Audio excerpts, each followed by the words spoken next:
इतिहास, इतिहास ही तो पढ़ रहे हैं। क्या पढ़ रहे हैं इतिहास, हिस्ट्री में हैं?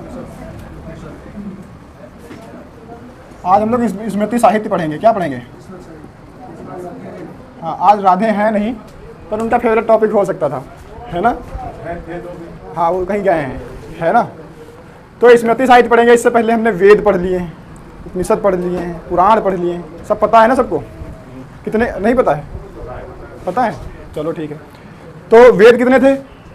4 थे। उपनिषद 108 हैं, 13 को मान्यता प्राप्त है। और वेदांग कितने हैं? और पुराण कितने हैं? 18। स्मृति साहित्य कितने हैं? 36। कितने हैं? 36 स्मृति साहित्य हैं। उसमें से हमको 2 ज़्यादा चर्चा में मिलते हैं, है ना? स्मृति साहित्य के टोटल कितने हैं? 36 हैं, 36 हैं, है ना? पर 2 ज़्यादा चर्चा में रहते हैं। एक का मजाक बना लिया गया है और एक विवाद में ज़्यादा रहता है ना? कौन कौन से हैं? 2 रहते हैं। कौन कौन से? एक है याज्ञवल्क्य स्मृति साहित्य। कौन सा?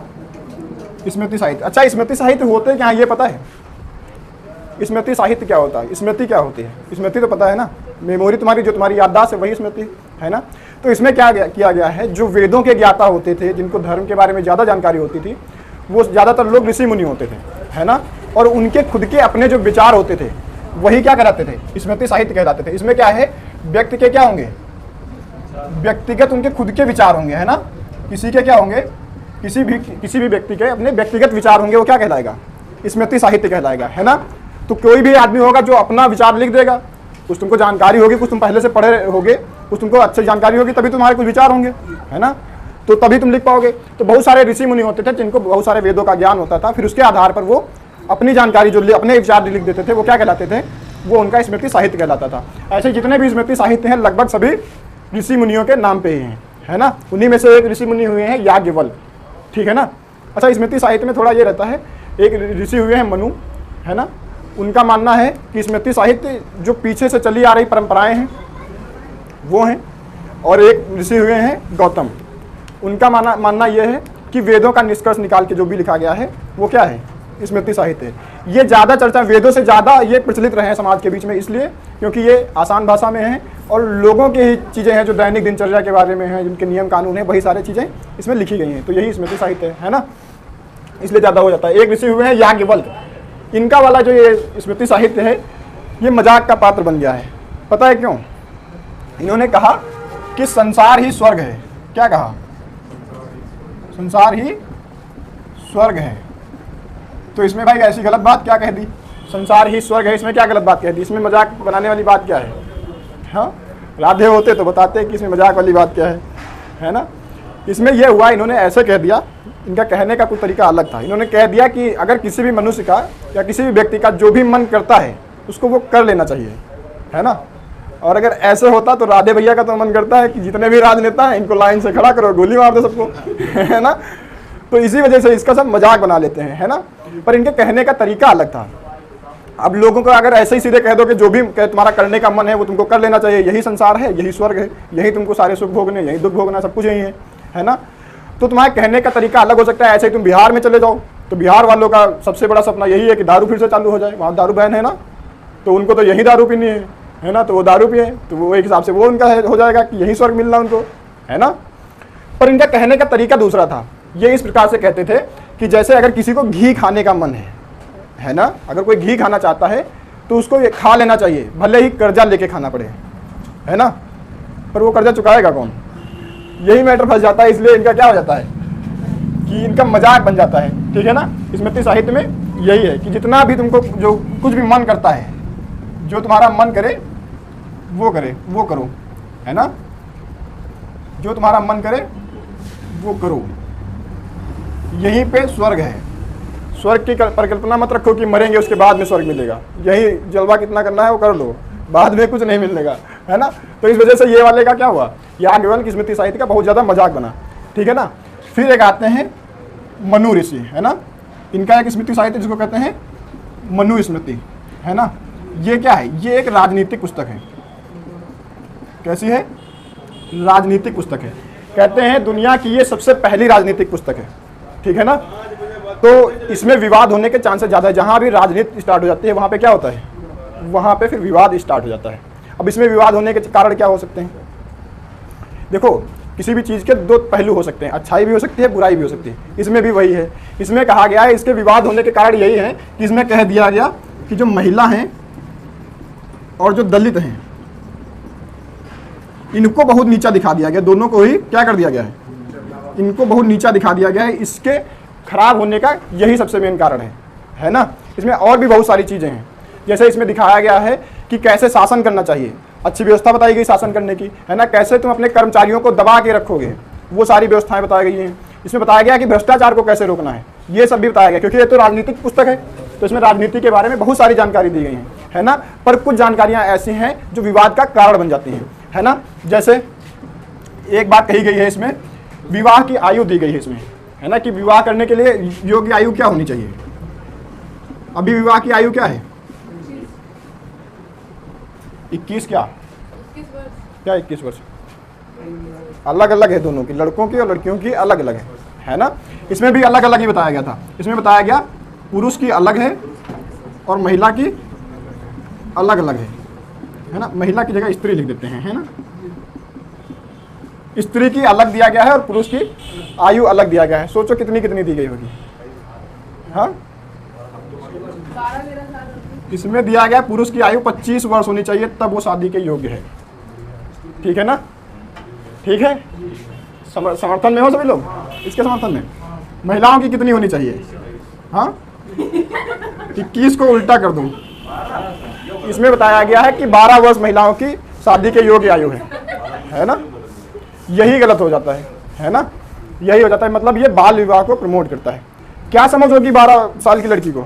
ऐसा लग रहा है 25 साल का ये है, इसको गोद ले रहा है ये है ना। शादी नहीं कर रहा है, उसको गोद ले रहा है। ऐसा ही लगेगा, नहीं लगेगा? क्या समझ होगी 12 साल की लड़की को? परिवार के बारे में, संसार के बारे में क्या नॉलेज होगा उसको? कुछ नहीं जानकारी होगी, कुछ होगा? वैसे ही लड़कियों में इतना नॉलेज होता है, ऊपर से 12 साल की है, क्या जानकारी होगी इसको 12 साल की एज में? तो यही विवाद का कारण बन जाता है। अभी तुम देखोगे, तुम्हारे घर में किसी की भतीजी होगी या किसी की छोटी बहन होगी, 12 साल की लगभग होगी, तो तुम उसको गोद उठा लेते होगे, है ना। फिलहाल वो गोद लेने के लायक नहीं है, 12 साल की होगी, लगभग बड़ी हो चुकी, गोद लेने वाली नहीं है, पर फिर भी तुम प्यार से, दुलार से उसको गोद उठा लेते हो, है ना। 12 साल की एज पे शादी करनी है, तुम्हारी अभी 25 हुई भी नहीं है, तुम अभी ज़्यादा से ज़्यादा कितने होगे? 21 साल के, 23, मैक्सिमम 23 साल के हो गए यहाँ पे, है ना। और तब तुम सोचो 12 साल की लड़की को गोद उठा लेते हो, है ना। तो इसकी शादी कैसे? तो लगेगा गोद लेने, ये इसका बाप है, ये इसको गोद लेने आया है। क्या समझ होगी इसको संसार के बारे में? पापा कहेगी वो, है ना। तो यही सारी चीज़ें हैं जो क्या बन जाता है, विवाद का कारण बन जाता है ना। इसमें बताया गया है 8 अलग अलग प्रकार के विवाह बताए गए हैं। विवाह के कितने प्रकार के बताए गए हैं? हाँ, विवाह के प्रकार बताए गए। तुमको कितने विवाह के प्रकार पता है? इसमें 8 बताए गए हैं। तुमको कितने पता है? हाँ, 2-3 प्रकार पता है। जैसे बताओ, जैसे कि बताओ, सब तुम्हारी सुनी जाएगी, सारी बातें सुनी जाएंगी। सोचो, बताओ। हाँ हाँ हाँ, समाजशास्त्र में पढ़ा है पर याद नहीं आ रहा है। चलो के वाले, चलो हम बताते हैं। देखो, इसमें बताया गया 8 प्रकार के विवाह बताए गए हैं कि 8 प्रकार से विवाह हो सकते हैं। विवाह शादी, है ना। तो 8 प्रकार के विवाह होते हैं, ये इसमें बताया गया है। 8 प्रकार के विवाह कौन कौन से हो सकते हैं? जैसे एक होता है प्रेम विवाह। तुम किसी से प्रेम करते हो, जाकर के मंदिर में शादी कर लो, क्या होगा? प्रेम विवाह हो जाएगा, है ना। कोई भाग जाए, वो दूसरा विवाह, है ना। लेकिन निकल जाए, फुर हो जाए, वो अलग विवाह, है ना। लिव इन में रहने लगो, उसी को कहते थे यहाँ पे गंधर्व विवाह, है ना। ये गंधर्व विवाह है, और अलग अलग प्रकार के विवाह है। तो ऐसे ही 8 प्रकार के विवाह इसमें बताए गए। सबसे बढ़िया वाला विवाह कौन सा होता है? ये गंधर्व विवाह के समर्थन में है, और कोई है? 2 लोग समर्थन में है। हाँ, चलो इसमें देखो, हम लोग बताते हैं सबसे बढ़िया वही होता है जो मम्मी पापा ढूंढ के लाते हैं। सबसे बढ़िया विवाह वही होता है ना। हाँ, वही बताया गया, इसी में बताया गया है। अच्छा, जो 3 बताए थे उसी में से सबसे बढ़िया इसमें बताया। देखो, 8 प्रकार के विवाह बताए गए हैं। तुमको 8 नहीं बताएंगे, पर बता रहे हैं ऐसे विवाह के अलग अलग प्रचलन हैं। जैसे तुम्हारे समय में आजकल इसको अरेंज मैरिज कहते हो, वही सबसे बेस्ट होता है। मम्मी पापा ढूंढ के लाते हैं, उसमें बवाल कम होता है, नहीं बेस्ट है। हाँ, तो विवाह के अलग अलग प्रकार इसमें बता दिए गए हैं। तो ऐसे ही हो सकता है, कोई भी चीज़ें बताई गई हों, इसमें बहुत सारी और भी चीज़ें हैं जो विवाद का कारण बनती हैं, ठीक है ना। क्या ये वाला सही है, स्त्री पुरुष का जो शादी की एज दी गई है, बिल्कुल भी सही नहीं है। क्या विवाह के अलग अलग प्रकार बताए गए, इसको छोड़ दो। ये जो बताया गया क्या ये सही है, नहीं सही है। यही कारण बन जाता है, हाँ यही बहुत गलत है ना, कि तुम किसी को नीचा नहीं दिखा सकते। समाज में सब बराबर हैं, सारे इंसान बराबर हैं, तो तुम किसी को नीचा नहीं दिखा सकते। अब बताओ 12 साल की बच्ची को क्या ही समझ होगी, है ना। वैसे समझ तो बुढ़ापे तक नहीं होती है, पर 12 साल की बच्ची को क्या समझ होगी, है ना। और ये क्यों कहता है कि बुढ़ापे तक समझ नहीं होगी, क्योंकि वो सुनने को तैयार नहीं होती किसी बात, राधे की तरह वो अपनी ही बात कहेंगी केवल, हाँ वो समझेंगे नहीं बिल्कुल भी, है ना। अपनी ही बात को वो कहेंगे। थोड़ा समझने के लिए अपना एक सॉफ्ट कॉर्नर बना के रखो। हाँ सुनती हैं लेकिन समझती नहीं हैं, कुछ ऐसी हैं जो सुनेंगी भी नहीं। तो ऐसा ही हो जाता है। इसमें क्या होता है कि ये सारी चीज़ें इसको खराब कर देती हैं, पर बहुत सारी अच्छी बातें भी हैं इसमें। यही होता है कि तुमने कितने भी जीवन में अच्छे काम कर रखे हो, ठीक है, दुनिया भर के तुमने किसी भी अपने ही किसी मित्र का ले लो, तुम किसी मित्र के साथ में तुमने दुनिया भर का कितनी भी उसकी मदद की हो, कितना भी तुमने उसका समर्थन किया हो हर बार, है ना। पर बाई चांस धोखे से एक गलती अगर तुमसे हो गई, कोई ऐसा काम कि जो तुमने ऐसा कर दिया जो उसके लिए ठीक नहीं था, कुछ ऐसा गलत काम कर दिया, वही उसको याद रहेगा, तुम्हारी गलती ही याद रहेगी, बाकी सारे अच्छे काम भूल जाएगी दुनिया। यही होता है। आज भी जब मनुस्मृति कोई भी अध्यापक पढ़ाता है, मैं या कोई, तब इसको गलत ही ठहराएंगे, कभी भी इसको सही नहीं ठहराएंगे। हमारे एक मित्र हैं, वो कहते हैं कि मनुस्मृति लागू कर देनी चाहिए, संविधान हटा देना चाहिए, है ना। वो हमसे हमारी राय मांगते हैं कि तुम्हारा क्या विचार है, मनुस्मृति लागू कर देना चाहिए, संविधान हटा देना चाहिए, इसमें कौन बेहतर है। तो हमारा भाई यही जवाब था कि किसी चीज़ में कंपैरिजन करने के लिए दोनों चीज़ों के बारे में जानकारी होनी चाहिए। संविधान मैंने पढ़ा है, मेरे हिसाब से संविधान बेस्ट है ना, जिसकी मुझे जानकारी है। मनुस्मृति मैंने ज़्यादा पढ़ा नहीं है, जितना एग्जाम में आता है उतना ही मुझे पता है ना। उस हिसाब से मैं कंपैरिजन नहीं कर सकता। समय मिलेगा कभी तब करेंगे, पढ़ लेंगे, तब बताएंगे तुमको कंपैरिजन करके कौन बेस्ट है ना। मेरे हिसाब से क्या संविधान बेस्ट है, ठीक है ना। तो ऐसे ही बहुत सारी चीज़ें हो सकती हैं जो क्या करती हैं, तुमको देखो यहाँ से हर जगह से तुम कुछ ना कुछ सीख सकते हो। यहाँ से भी तुम सीख लो कि गलती बहुत सोच समझ के ही करनी है, गलती ना ही हो तो बेहतर है। अगर धोखे से भी तुमने ये गलती कर दी तो जीवन भर के तुम्हारे सारे काम क्या होंगे, बेकार हो जाएंगे, वो बेकार इधर रहेंगे, है ना।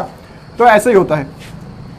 इसमें यही सारी चीज़ें बताई गई हैं, अच्छे काम भी बताए गए हैं। जैसे क्या बताया गया है, जैसे कि तुम शासन किस किस प्रकार से करना है, राजनीति किस प्रकार से करनी है, शासन देश में शासन किस प्रकार से चलाना है, वो सारी अच्छी अच्छी बातें भी इसमें बताई गई हैं। इसमें बताया गया है कि कर्मचारी, जितने भी सरकारी कर्मचारी होते हैं, इनको दबा करके रखना चाहिए, ज़्यादा खुली छूट इनको नहीं देनी चाहिए। ये सारी अच्छी अच्छी बातें दी गई हैं। इसमें यह भी बताया गया है कि भ्रष्टाचार कैसे रोका जा सकता है। ये सारी अच्छी अच्छी बातें ही तो हैं, क्या ये खराब है, बहुत बढ़िया बढ़िया बातें हैं। तो यही सारी चीज़ें इसमें भी बताई गई हैं। तो अच्छी भी चीज़ें हैं, ऐसा नहीं कि इसमें अच्छी नहीं, क्योंकि राजनीतिक पुस्तक है, उस हिसाब से जो प्रचलन चल रहा होगा, क्योंकि हमने बताया ना स्मृति साहित्य वही होता है जो उस समय प्रचलन में चल रहा होता है, उन्हीं सारी चीज़ों को लिख के बना दिया गया, वो क्या है, वही स्मृति साहित्य। जैसे आज के समय में हमने संविधान बनाया, तो जो सारे नियम कानून हमारे लागू हो रहे हैं, जिसको हम फॉलो कर रहे हैं, वही सारी चीज़ें हमने एक जगह पर लिख दी, तो क्या हो गया, वो हमारा एक संविधान बन गया, है ना, नियम कानून की किताब बन गई। तो वैसे ये भी है, जो समाज में उस समय चल रहा था, उन्हीं सारी बातों को एक जगह लिख दिया गया, और क्या बन जाता है वो, तो वो स्मृति साहित्य बन जाता है ना। तो ये भी एक प्रकार का क्या है, स्मृति साहित्य है। ऐसे ही बहुत प्रकार के स्मृति साहित्य हैं, केवल यही दो नहीं है ना। जैसे विश्वामित्र का स्मृति साहित्य है, विश्वामित्र स्मृति साहित्य कहते हैं, है ना। गौतम स्मृति साहित्य कहते हैं। ऐसे बहुत हैं, मनु हैं, भृगु हैं, बहुत हैं, ऐसे बहुत सारे। कितने हैं टोटल, 36 हैं स्मृति साहित्य। तो सारे नहीं पढ़ने, 2 ही पढ़ेंगे, इसमें काम चलाएंगे, क्योंकि क्वेश्चन ज़्यादातर यही बनेगा कि स्मृति साहित्य कितने हैं, ठीक है ना। इसमें और देख लेते हैं। जैसे इसमें बताया गया है 16 संस्कार के बारे में। 16 संस्कार क्या होता है, 16 संस्कार पता है ना। हाँ, जन्म से मृत्यु तक किए जाने वाले सारे संस्कारों को मिलाकर के अगर देखोगे तो वो 16 निकलेंगे टोटल। ये संस्कार चालू हो जाते हैं बच्चे के जन्म से, इवन बच्चे के जन्म से भी पहले, है ना। जब बच्चा गर्भ में होता है तभी से उसके संस्कार चालू हो जाते हैं, है ना। कहा जाता है कि जब बच्चा गर्भ में हो, 6 माह का हो चुका हो, तो उसकी माँ को थोड़ा जिज्ञासु रहना चाहिए, है ना।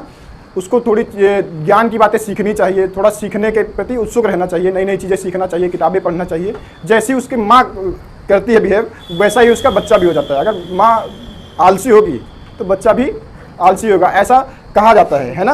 तो बच्चा सीखना स्टार्ट कर देता है। इसके साथ बताए भी जाते हैं, महाभारत में तुमने अभिमन्यु का नाम सुना होगा, है ना, कि वो भी पहले से ही सीखने लगता है। यही सारी बातें इसमें भी बताई गई हैं कि बच्चा क्या है, जब 6 माह का गर्भ में हो जाता है तब से वो सीखना स्टार्ट कर देता है। इसलिए माँ को उस समय में ज़्यादा आलस नहीं दिखाना चाहिए, जिज्ञासु रहना चाहिए। खान पीन पे विशेष ध्यान देना चाहिए, तुम लोगों को लिए है ना।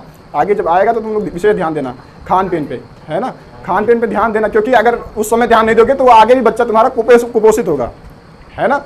वैसे फिलहाल महिलाओं को खान पीन पे ध्यान देने की जरूरत नहीं है, वो खाने पीने में एक्सपर्ट रहती हैं, हर समय खाने पीने के लिए तैयार ही रहती हैं, पर उनको क्या चाहिए, समोसा चाहिए, है ना, इडली डोसा चाहिए, यही सारी चीज़ें चाहिए, पिज्ज़ा चाहिए, अच्छी जो फ़ायदेमंद चीज़ें होंगी वो उनको पसंद नहीं आएंगी, है ना।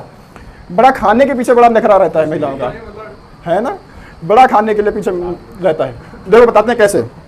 जैसे क्या होता है, घर में जो भी खाना बनेगा वो उनको पसंद नहीं आएगा, कह देंगी। अगर मान लिया घर में भाभी हैं इनकी और वो खाना बनाती हैं, ठीक है ना, और उनकी जो ननद है उनके नखरे देखो, फिर वो क्या करेंगी, कहेंगी कि इतना ऑयली खाना बना दिया है, हम खाएंगे ही नहीं, हमको इतना ऑयली नहीं पसंद है, हमारा फैट बढ़ जाएगा, है ना, ऑयली नहीं खाते हैं। बाहर जाएंगी तो क्या करेंगी, मोमोज खाएंगी, वो भी तले हुए, है ना, वो पसंद है। पर घर में वही आलू की सब्जी टमाटर की बनेगी तो कहेंगे इसमें इतना तेल डाल दिया है, हम नहीं खाएंगे, अच्छा बना नहीं पाती हैं भाभी। अच्छा, महिलाओं का यही रहता है, महिलाओं को अगर सबसे ज़्यादा कोई प्रताड़ित करता है तो खुद महिलाएं ही हैं, उतना पुरुष नहीं करते हैं, है ना। घर में तुमने देखा होगा, जानते हो ना, घर में तुमने देखा होगा कि सास बहू के ज़्यादा झगड़े होंगे, उसमें तुमने ये नहीं देखा होगा कि ससुर और बहू के झगड़े हो जाएं। कभी होते हैं? नहीं होते हैं। सास बहू के होंगे, ननद भौजाई के झगड़े होंगे, होंगे नहीं होंगे। वो उनका बनाया खाना ही नहीं पसंद, भाभी बना दे, कुछ पसंद ही नहीं आएगा, कहेंगे इससे अच्छा तो हम ही बना लेते हैं, है ना, कह देंगे। कभी कभी कुछ तो ऐसी होती है वो कह भी देती हैं कि जब नहीं बना पाती हो तो रहने दो, हम खुद ही बना लें। तो बना लिया करो ना, वो सुबह शाम बनाती, दोपहर भर किचन खाली रहता है, बनाओ, है ना, खाली तो रहता है, आराम से बनाओ, कोई मना कर रहा है। तुमको नहीं पसंद आ रही आलू टमाटर की सब्जी, ऑयली है तो मत खाओ, तो अपना बना लो, क्या दिक्कत है कोई दिक्कत नहीं ना, तो बना सकते हो तुम। या ऐसा भी तो कह सकते हो, एक दिन भाभी से कह दो कि अच्छा आप रहने तो बनाने को, आज हम बनाते हैं, आप बैठ के खाओ और फिर टेस्ट बताना कैसा बना है ना, तुम बढ़िया बना के दिखाओ। तो वो नहीं करेंगी, उसमें क्या करेंगी, आपस में ही झगड़ा करेंगी। तो महिलाओं का दुश्मन केवल महिलाएं हैं, ठीक है ना, और कोई नहीं है। तो ऐसे ही संस्कार बताए गए हैं कि जब से बच्चा जन्म लेना स्टार्ट करता है, जन्म क्या होता है, गर्भ में बच्चा आता है, तब से ही सारे संस्कार स्टार्ट होते हैं। तो पहले गर्भ से संस्कार होता है, फिर जब जन्म लेता है तब संस्कार, फिर मुंडन संस्कार, फिर उसके बाद में दीक्षा का संस्कार होता है, जब पढ़ने जाता है, पढ़ के वापस आता है तब संस्कार होता है, फिर विवाह होता है। ऐसे करते करते सबसे आखिरी संस्कार कौन सा होता है, अंतिम संस्कार, जब आदमी खत्म हो जाता है, मृत्यु हो जाती है, उसके बाद में उसका अंतिम संस्कार होता है। ऐसे 16 प्रकार के संस्कार बताए गए हैं, है ना। तो ये संस्कृति हमारी है कि हम इतना ज़्यादा सब ये सब ध्यान देते हैं, है ना। तो ये हमारी संस्कृति, ये सब 16 संस्कार किसमें बताए गए हैं, मनुस्मृति में। ऐसे ही क्वेश्चन आएंगे, तुमसे पूछा जाएगा 16 संस्कार कहाँ से लिया गया है, मनुस्मृति से, है ना। इसी में बताया गया है 4 प्रकार के पुरुषार्थ। क्या बताया गया है, 4 पुरुषार्थ बताए गए। कितने, 4। कौन कौन से, ये राधे का टॉपिक था, राधे आया नहीं। इसमें बताया गया है धर्म, है ना। क्या होता है धर्म, पहला पुरुषार्थ क्या है, धर्म। क्या होता है धर्म, किसी को कोई नहीं पता, सन्नाटा एकदम। किस धर्म के हो तुम लोग, सनातन, पता भी नहीं है धर्म क्या होता है। धर्म क्या, तुमको ये लगता है कि तुम किसी एक संप्रदाय को फॉलो कर रहे हो, तुम्हारा धर्म है, कि तुम सनातन हो तो तुम सनातनी धर्म, सनातन धर्म के हो, वो इस्लाम धर्म के हैं, बौद्ध धर्म के हैं, क्रिश्चियन धर्म के हैं, क्या ये धर्म है। चलो आप तुम्हारे धर्म का कंफ्यूजन दूर कर देते हैं, राधे नहीं है पर राधे वीडियो में देख लेना तुम। देखो धर्म में क्या होता है, धर्म का सीधा सीधा मतलब होता है कर्म से, तुम्हारे कर्तव्य से। धर्म का सीधा मतलब यही होता है, क्या होता है, तुम्हारे कर्म और तुम्हारा कर्तव्य। जैसे तुमने बहुत बार सुना होगा अपने घरों में कि जब तुम छोटे होते हो तो सीबीएसई वाले ध्यान देना, इनके घरों में ज़्यादा होता है ना। तो मम्मी पापा क्या कहते हैं, जब तुम छोटे होते हो तो मम्मी पूछते हैं कि बताओ मम्मी के लाडले हो या पापा के, मम्मी के भैया हो या पापा के। तब तुम कंफ्यूजन में आ जाते हो कि किसका कहें, मम्मी का कह दें या पापा का कह दें। मम्मी का कह देंगे तो पापा नाराज, और पापा का कह देंगे तो मम्मी नाराज, है ना। ये होता है नहीं होता, सीबीएसई वाले होता ना, होता है ऐसा, होता है। हमारे लोगों में कम होता है ये, और लगभग सबके यहाँ होता है ना। ये सवाल सबसे पूछा जाता है कि किसके भैया, है ना, मम्मी को ज़्यादा प्यार करते हो या पापा को, इसमें ये हो जाता है। तब तुम आ जाते हो धर्म संकट में, आते हो नहीं आते हो, वो हो जाता है तुम्हारे लिए धर्म संकट। तो क्या तुम हिंदू मुस्लिम में फंस गए, हाँ, हिंदू मुस्लिम में फंसे नहीं, तुम दुविधा में फंसे। कैसी दुविधा, कि तुम्हारा अब कर्तव्य यहाँ पे बन रहा है मम्मी के प्रति भी और पापा के प्रति भी, है ना, कि दोनों को हमको समर्थन लेके चलना है। यहाँ पे तुम्हारा कर्तव्य है दोनों के प्रति, कि मम्मी ने भी तुम्हारे प्रति बहुत सारा कुछ काम किया तो उनके प्रति भी तुम्हारा कर्तव्य बनता है और पापा के प्रति भी बनता है। तब तुम यहाँ पे क्या आ जाते हो, धर्म संकट में आ जाते हो। यही तो कहते हैं ना, धर्म संकट में फंस गए, है ना। जैसे क्या कहते हैं, जैसे एग्जाम्पल दूसरा ले, जैसे तुम्हारे क्या हो जाता है, शाम को तुम्हारी गर्लफ्रेंड का फ़ोन आता है डेली, है ना, वो कहती है शाम को तुम अवेलेबल रहना ही रहना है तुमको, और हम कहते हैं कि नहीं शाम को यहाँ क्लास आनी है, ठीक है ना, आज से क्लास शाम को हो गई, है ना। अब तुम क्या हुए, अब तुम धर्म संकट में आ गए कि उधर उनका ना मानेंगे तो वो नाराज, और इधर इनका ना मानेंगे तो नौकरी गई हाथ से, और छोकरी भी चली जाएगी फिर तो हाथ से, है ना। तब तुम कहाँ आ गए, धर्म संकट में आ गए। तो क्या धर्म हिंदू मुस्लिम है, नहीं, धर्म क्या है? तुम्हारा कर्तव्य है, उसके प्रति भी तुम्हारा कर्तव्य है और यहाँ भी तुम्हारा कर्तव्य है। तो दोनों में क्या है? तो धर्म क्या है? कर्तव्य है, तुम्हारे कर्म है। धर्म का मतलब क्या है? कर्म से है और तुम्हारे कर्तव्य से है। तो पहला पुरुषार्थ कौन सा हो गया? धर्म। दूसरा क्या होगा? अर्थ। अर्थ मतलब क्या? अर्थ क्या? अर्थ मतलब पृथ्वी। अच्छा, और कोई लोग बताओ, अर्थ मतलब क्या? हाँ, पैसा, है ना? तो देखो हमारे साहित्य में इतना, हमारे जो भी हमारा पूरा पुराना इतिहास रहा है उसमें हमने सब कुछ पहले से कह रखा है। अभी भी यही होता है, पैसा बहुत इंपॉर्टेंट रहता है। हमारे इसमें भी कहा गया जब तक तुमने अपना अगर पुरुषार्थ खो दिया तो मतलब तुम बेकार हो। जैसे इस मार्कर का पुरुषार्थ क्या है? लिखना, है ना? हमारा पुरुषार्थ क्या है? तुमको पढ़ाना।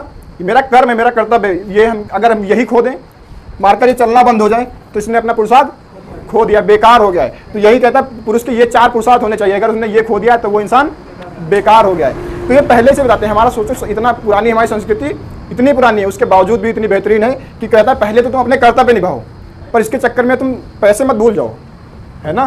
पैसे कमाना भी बहुत ज़रूरी है ना? तो सोचो कितना हम लोग पहले से कितना डेवलप्ड हैं और हम लोग कहते हैं कि हमारी संस्कृति बेकार है। कौन कहता है संस्कृति बेकार है? ना, कोई नहीं, कहना भी नहीं चाहिए। इतना हम लोग पहले से ही वाइड सोच के रखे हैं, है ना?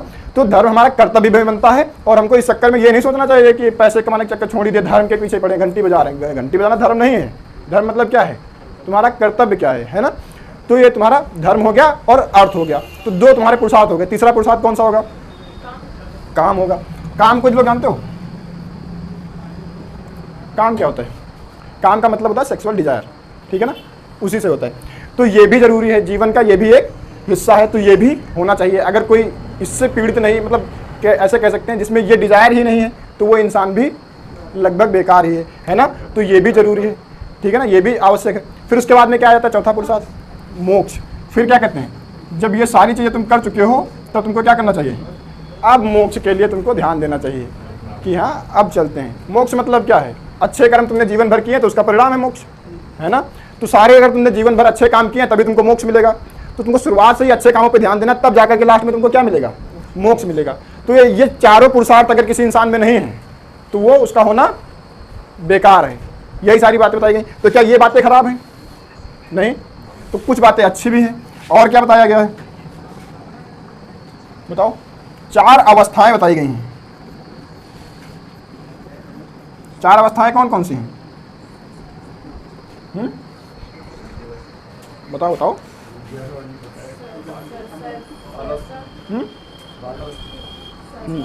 इनको तुम ये भी कह सकते हो, अवस्थाओं को क्या कह सकते हो? आश्रम कह सकते हो। थोड़ा ऊपर लिख दें, छोटा छोटा लिख देते हैं थोड़ा। इन अवस्थाओं को तुम आश्रम भी कह सकते हो। आश्रम कह सकते हो, नहीं कह सकते हो? 4 आश्रम हैं, उन्हीं 4 आश्रम के बारे में कहा गया है। 4 आश्रम कौन कौन से? 4 आश्रम या 4 अवस्थाएं कौन कौन सी हैं? एक बाल्यावस्था होगी। हाँ, देखो ये 4 प्रकार के आश्रम है, 4 प्रकार के अवस्थाएं हैं। जैसे एक बाल्यावस्था हो गई। दूसरा क्या होता है? बाल्यावस्था के बाद में क्या आता है?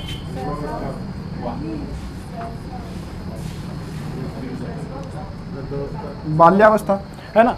इसको तुम ऐसे ही देखो, ज़्यादा डीप में मत जाओ। बाल्यावस्था के बाद में आता है फिर तुम्हारा ब्रह्मचर्य, है ना? पहले तुम क्या होता है, 0 से लेकर के, तुम जब छोटे हो गए उससे लेकर के 5 साल तक बताया जाता है कि तुम्हारा क्या है? बाल्यावस्था है। इस एज तक तुम क्या हो? बालक हो, है ना? जितना भी तुमको लाड प्यार देना है इसी एज तक देना है अपने बच्चों को। उसके बाद अगर तुमने लाड प्यार दिया तो वो बिगड़ेगा फिर, है ना? इतने में ही बिगड़ जाता है। तो इससे ज़्यादा तो नहीं देना है, ये सब बताया गया है इसमें। बाल्यावस्था इतनी होती है। उसके बाद में क्या आता है? ब्रह्मचर्य, ठीक है ना? तो तुमको इसके बाद में क्या करना है? ब्रह्मचर्य करना है। ब्रह्मचर्य कब से कब तक रहता है? 5 से लेकर के 25 वर्ष की आयु तक क्या रहता है? ब्रह्मचर्य। समर्थन में हो? ब्रह्मचर्य मतलब क्या होता है? हाँ, इस अवस्था में तुमको दुनियादारी से मतलब नहीं। ब्रह्मचर्य का मतलब यह है कि तुमको किसी भी दूसरी चीज़ से मतलब नहीं है, तुमको केवल ज्ञान प्राप्त करना है, उसके अलावा कुछ भी तुमको ध्यान नहीं देना है, ठीक है ना? तो वही क्या कहलाता है? तुम्हारा ब्रह्मचर्य कहलाता है। तो ये बातें समझ में आ रही हैं? इसमें क्या होता था पहले जब व्यवस्था थी तो उसमें तुमको इस अवस्था में गुरु के पास रहना होता था, जिसमें तुम पूरे संसार से कटे रहते थे। वो तुमको सिखाते थे, वहीं तुम रहते थे, वहीं पढ़ते थे, वहीं खाते बनाते सब कुछ करते थे, है ना? सारा तुम्हारा जीवन पैरेलल वहीं चलता था, बाकी दुनिया के साथ साथ तुम्हारा वहाँ भी जीवन चलता था, पर तुम सारी दुनिया से अलग रहते थे। उसमें तुम कुछ भी अलग कुछ भी सांसारिक नहीं कर रहे होते थे, तुम क्या कर रहे थे, केवल सीख रहे होते थे, है ना।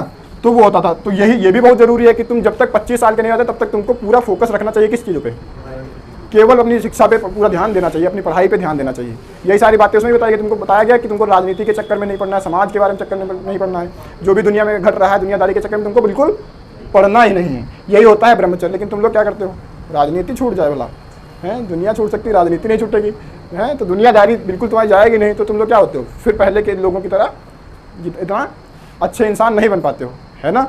बाद में तुम पछताते हो कि अगर उन दिनों पढ़ लिए होते, क्योंकि एक एज होती ना, पढ़ने की भी एक एज होती। कहते तो हैं लोग कि कभी भी पढ़ लो, पढ़ने की कोई एज नहीं होती, लेकिन एक समय के बाद में क्या होता है, पढ़ने में मन नहीं लगता है ना। तो एक ये एज होती है जिसके बाद में तुम्हारा पढ़ने के बाद में मन नहीं लगेगा। उसके बाद में तुमको क्या होता है, ध्यान से सुनो, इसके बाद में कौन सा आता है, अगला आश्रम कौन सा हो जाएगा, गृहस्थ आश्रम। ये कब से कब तक चलेगा, हाँ ये चलेगा 25 से 50 साल तक।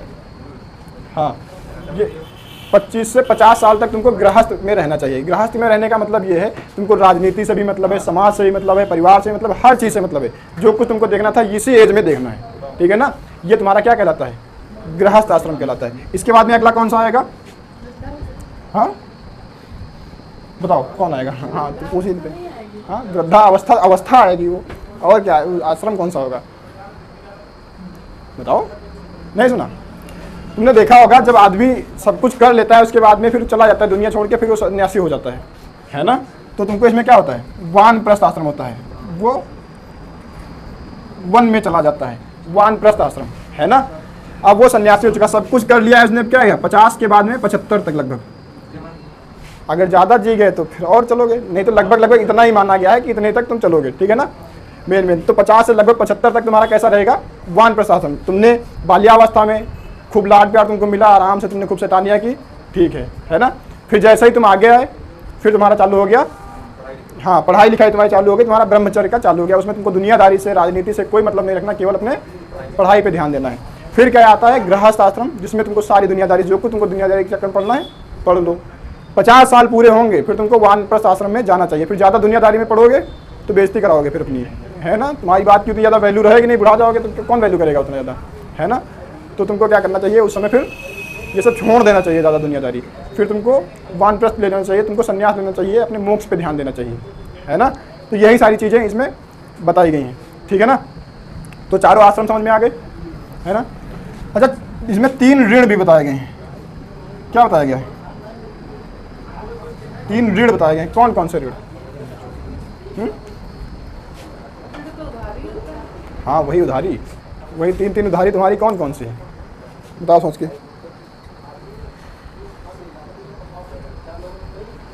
नहीं बता, देखो 3 ऋण हैं इसमें। एक ऋण है देव ऋण, दूसरा ऋषि ऋण, क्या बताए हैं, क्या बताए, देव मतलब देवता, ठीक है ना। फिर क्या आता है, ऋषि ऋण। फिर अगला कौन सा आएगा, पितृ ऋण। कौन सा ऋण, पितृ ऋण, है ना। ये 3 प्रकार के ऋण हैं। तीनों ऋणों में अलग अलग बातें गई। जैसे ऋण तुम कहते हो ना कि कोई उधारी है ना, जिसको तुमको चुकाना है, वैसे इनके प्रति भी तुम्हारी कुछ उधारी है जिसको तुमको चुकाना है। देव ऋण में क्या होता है, देव ऋण में क्या होता है कि जैसे देवता कहते हैं कि हमने ही सारी सृष्टि को बनाई है, सारे जीव मैंने ही बनाए हैं, तो तुमको मेरे बनाए हुए सारे क्रिएचर पर, सारे जीवों पर दया का भाव रखना चाहिए, किसी के साथ भी अत्याचार नहीं करना चाहिए। ये देव ऋण है ना। देवताओं का ये ऋण तुमको चुकाना चाहिए कि उन्होंने तुमको भी बनाया है तो दूसरों को भी उन्होंने ही बनाया है। तो जैसे तुम उनकी बनाई हुई उनकी बेहतरीन क्रिएचर हो, वैसे दूसरे भी बनाए हुए उनके बेहतरीन क्रिएचर हैं। तो तुम भी जैसे एक किताब, एक कॉपी लिख देते हो, तुमको लगता है हमने बहुत अच्छी राइटिंग में लिखा है, दूसरी भी लिख दो, तुमको लगे ये भी बहुत अच्छी राइटिंग में लिखा है, पर क्या एक दूसरे को फाड़ दे तुमको अच्छा लगेगा, एक दूसरे को ख़त्म कर दे, नष्ट कर दे, तो क्या अच्छा लगेगा। तुमने जो भी बनाया है तुम्हारे लिए वो बेस्ट है। जैसे लड़कियां क्या है, भले ही खाना ना बना पाएं, लेकिन जो अपना बनाएंगी वो उनको बहुत बढ़िया लगेगा। भाभी बनाएंगे वो उनको पसंद नहीं आएगा, वो ऑयली लगेगा। खुद बनाएंगे उसमें चाहे तेल ऊपर पर तैर रहा हो, है ना, लेकिन वो पसंद आएगा, है ना। तो अपनी बनाई हुई हर चीज़ आदमी को, हर व्यक्ति को, हर किसी को अपनी बनाई हुई सारी चीज़ें पसंद आती हैं। तो वो कहते हैं कि तुम्हारा मेरे प्रति ये ऋण है कि तुमको किसी भी जीव की हत्या नहीं करनी है, उनके प्रति तुम्हें सहानुभूति होनी चाहिए। ये क्या है, देव ऋण है ना। ऋषि ऋण क्या होता है, ऋषि के प्रति तुम्हारा क्या कर्तव्य है, देखो जब ये लिखे गए थे साहित्य, तब ऋषि का मतलब होता था गुरु, है ना। तो गुरु के प्रति भी तुम्हारी क्या है, एक ऋण है ना, तुम्हारी क्या है, एक कर्तव्य है तुम्हारा। क्या कर्तव्य है? हाँ बोलो, तेज बोलो, उसमें क्या है, आराम से, क्या समझ ना पाए। हाँ, ऋषि के प्रति, गुरु के प्रति तुम्हारा क्या कर्तव्य है? गुरु के प्रति तुम्हारा कर्तव्य है कि तुम उसके दी हुई शिक्षा का दुरुपयोग मत करो, है ना। तुमको जो गुरु क्या करता है, गुरु पूरी कोशिश करता है कि तुमको जितना उसको आता है वो तुमको सारी चीज़ें बताए, है ना। वो पूरी कोशिश करेगा कि जितना उसको पता है वो सब तुमको आ जाए। द्रोणाचार्य को ही ले लो, द्रोणाचार्य का सबसे प्रिय शिष्य कौन था? अर्जुन। द्रोणाचार्य ने अर्जुन को सारी चीज़ें सिखा दी, है ना। इवन ब्रह्मास्त्र को चलाना भी सिखा दिया, है ना, क्योंकि वो उनका सबसे प्रिय शिष्य था। और द्रोणाचार्य का एक लड़का था, नाम पता है किसी को? लाइट ऑफ कर दो। द्रोणाचार्य का लड़का किसी को पता है कौन था? अश्वत्थामा। उन्होंने अपने लड़के को नहीं सिखाया ब्रह्मास्त्र चलाना, पर उन्होंने अपने शिष्य को जरूर सिखा दिया, है ना। तो गुरु पूरी कोशिश करता है कि अपने शिष्य को जितना उसको आता है वो सारी चीज़ें बता दे, है ना। पर उसकी एक अपेक्षा तुमसे रहती है कि जितना भी उसने सिखाया है तुम उसका उपयोग करो, दुरुपयोग नहीं, है ना। दुरुपयोग मत करो। मान लिया तुमको किसी ने इतना सारा सिखा दिया, यहाँ तुमको हम पॉलिटी सिखा देते हैं, बन गए तुम पॉलिटी के ज्ञाता, अब तुम इधर उधर जुगाड़ कमीशन खोरी स्टार्ट कर दिए कि कैसे काम चलेगा, है ना। कैसे मेज के नीचे से पत्ती लाल वाली पकड़ा के हरी वाली पत्ती पकड़ा के कैसे काम होता है ना। तुमको पता है कि तुमको हम लॉ पढ़ा देंगे, तुम कहोगे इस आर्टिकल में ये होता है, तुम लिए हड़काते घूम रहे हो, ये अधिकारी को वो अधिकारी को तुम डराते घूम रहे हो कि तुमको ये कर देंगे, इस धारा के तहत तुमको ये लगवा देंगे, तुम ऐसे कैसे कर सकते हो। तो तुमको क्या करना चाहिए, उसका दुरुपयोग नहीं करना चाहिए, अच्छी तरीके से तुम पेश आ सकते हो, उसका तुम दूसरों की मदद करने में इस्तेमाल कर सकते हो। ये क्या है, ये तुम्हारा एक ऋषि ऋण है जो तुम्हारे गुरु के प्रति है ना। क्योंकि गुरु अपनी पूरी निष्ठा के साथ तुमको पढ़ाने की कोशिश करता है और वो तुमसे भी वही चाहता है, और कुछ नहीं होता है। गुरु और क्या चलेगा तुमसे, है ना। पितृ ऋण क्या होता है? देखो, पितृ ऋण का मतलब है माता पिता के प्रति। लिखा केवल पितृ है पर माता पिता दोनों के प्रति की बात है ना। उस समय जब ये चल रहा था, ये वाला इतिहास था हमारा, है ना, वैदिक काल चल रहा था, तो उस समय पिता की वैल्यू ज़्यादा थी। हमारा समाज कैसा था, पितृसत्तात्मक था, है ना। तभी पितृ के बारे में ज़्यादा बातें होती हैं। तो पितृसत्तात्मक समाज होने के कारण यहाँ पे पितृ ऋण की बात की गई है। पर यहाँ पे माता और पिता दोनों से ही मतलब है, ठीक है ना। तो माता और पिता दोनों के प्रति तुम्हारा क्या है, कर्तव्य है ना। उन्होंने तुमको पाल पोस के इतना बड़ा किया है, इतनी सारी समस्याओं को देखा है। उसके बाद में क्या होता है, जब बूढ़े हो जाते हैं तब तुम लोग उनको इग्नोर करने लगते हो, उनकी बातें नहीं सुनते हो, है ना। अब वो बुढ़ापे में कर भी क्या सकते हैं, नहीं कर सकते कुछ। तो तुम लोग क्या करते हो, उनके प्रति भी तुम्हारा कर्तव्य है कि जितना पालन पोषण उन्होंने तुम्हारा किया है, उनके बुढ़ापे पे तुम भी उनका वैसे ही ध्यान रखो। बचपन में तुम जब छोटे होते हो तब माँ क्या करती हैं, तुम सूसू कर देते हो बिस्तर पे, तो गीले साइड खुद हो जाती हैं और सूखे साइड तुमको कर देती हैं, है ना। बुढ़ापे में जब वही माँ बाप उठ चल नहीं पाते हैं और बिस्तर पे ही मल त्याग कर देते हैं, तो तुमको क्या लगता है, तब तुम घिन लगती है तुमको कि ऐसे कर दिया, आप कैसे करेंगे, पड़ी रहने दो, ऐसा रहता है कि नहीं। तो उनके प्रति भी तुम्हारा कर्तव्य है कि तुम उस पर भी ध्यान दो, क्योंकि उन्होंने भी तुम्हारे प्रति बहुत सारे अपने त्याग किए हैं, उनको तुम ऐसे नकार नहीं सकते, ठीक है ना। माँ पूरी रात जागती रहती है, छोटा बच्चा जब उसका होता है, सो नहीं पाती है, और ये ऐसा 1-2 दिन नहीं होता है, 2-3 साल तक चलता रहता है, जब तक बच्चा वो बड़ा नहीं हो जाता है। रात भर दिन में सो लेता है अपना, तो खुद सोएगा, दूध पी लेगा, सोएगा पूरा दिन, रात में क्या करता है, पूरी रात जगता है फिर वो, है ना। और ना खुद सोएगा ना दूसरों को सोने देगा। और दिन में तुम्हारी माँ सो नहीं सकती, तुम तो सो सकते हो, दूध पी लिया, आराम से टांगे फैला के सो रहे हो, है ना। पर वो नहीं सो सकती, क्योंकि उसको काम भी तो है ना, परिवार के प्रति भी उसका कुछ कर्तव्य है, तो वो उस काम में लगी रहती है, तो वो दिन में भी सो नहीं सकती है। तो तुमको भी ये सारे उसके त्याग याद रखने चाहिए, तुम भूल नहीं सकते, इन चीज़ों को नकार नहीं सकते, ठीक है ना। तो कुछ चीज़ें होंगी जो अच्छी भी होंगी और कुछ चीज़ें ऐसी भी होंगी जो अच्छी नहीं होंगी। पर दुनिया का दस्तूर यही है कि जो अच्छा नहीं होता है उस पर ज़्यादा ध्यान चला जाता है और वही चीज़ें बार बार याद रहती हैं, है ना। और अच्छी चीज़ों को आदमी भूल जाते हैं, कितनी ही अच्छी चीज़ें ना हो। ये सारी चीज़ें तो इतना जो नीचे की ये वाला पोर्शन बताया, ये तो अच्छा ही है ना। माना ये ऊपर वाला गलत है, दलितों के प्रति तुमको घृणा का भाव नहीं रखना चाहिए, महिलाओं को तुमको नीचा नहीं दिखाना चाहिए, क्योंकि समाज में सबकी बराबर की हिस्सेदारी है ना। पर अगर इसको इतना हटा दें तो ये वाला अच्छा भी है, तो दोनों पे बात करनी चाहिए। पर तुम ये ध्यान रखना, मैं इसको अच्छा साहित्य नहीं कहूँगा, मैं क्या, कोई भी अध्यापक आएगा जो भी इसको जब भी पढ़ाएगा तब इसको खराब ही कहेगा, है ना। तो तुमको भी ये बात ध्यान रखनी है कि तुमने अगर 50 अच्छाइयाँ की हैं, पर गलती से अगर तुमने एक बुराई की है तो दुनिया तुमको उसी से याद रखेगी, ठीक है ना। ये सारी सीख तुमको इससे लेनी है। तो बाकी चीज़ें समझ में आई। तुम्हारा फेवरेट टॉपिक क्या इसमें रहा, विवाह वाली आयु, है ना। तो ये तुम लोगों को पसंद बिल्कुल नहीं आया। फिलहाल और भी बहुत सारी चीज़ें हैं जो पसंद नहीं आई, है ना। तो ये सारी चीज़ें हैं मनुस्मृति में, तो मनुस्मृति को छाप लो।